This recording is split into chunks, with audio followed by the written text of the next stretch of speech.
Thank you.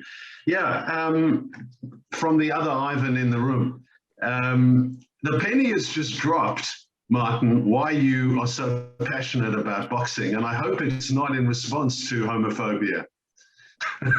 No.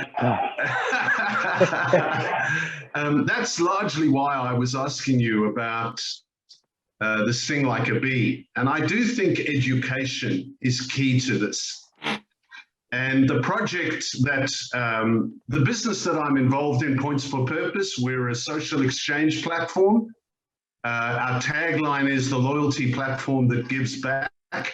And we're working on a wonderful project that, that Marty spoke about with gyms, inclusive gyms. And the first question that that Martin and Christine from Proud to Play are working on is, surprise, surprise, what is an inclusive gym? What is it? You know, and it's not a trivial issue. And so, you know, for those in the conversation like Chloe, you know, what is an inclusive place of work?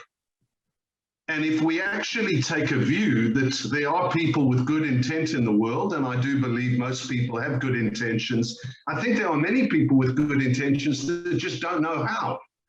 And I think we really have a duty to inform and educate those people to be better and more inclusive, whether we're talking LGBTQ or we're talking about people of different color or race or gender or whatever it is.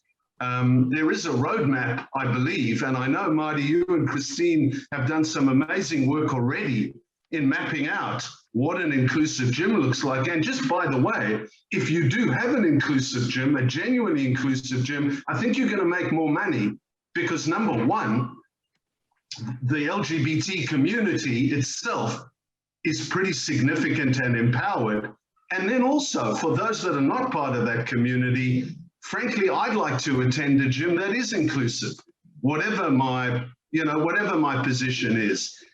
And so I think keeping silent, and in Australia, we do have a tendency to be silent on things. I think we do need to have a voice. We do need to understand how to respond in such a way that there is impact and it is considered.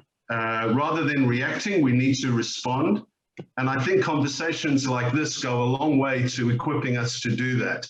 So, you know, it's been a wonderful journey thus far in this D&I forum. We've looked at Indigenous issues. We've looked at LGBTQI. We're about to, with Carla, look at women in the workforce. And then in August, if I can quickly do a plug, the D&I forum will drill down on disability in the workforce. And we have some wonderful people who've already put their hands up, and hopefully, Chloe, you can join us as well. We'll really be looking at disability in the workforce, and in a similar kind of conversation, frankly, how we can be more inclusive. And this is why this conversation cannot be heard enough and loudly enough in the wider community. So thanks, Ive. I think this is a wonderful group to be part of.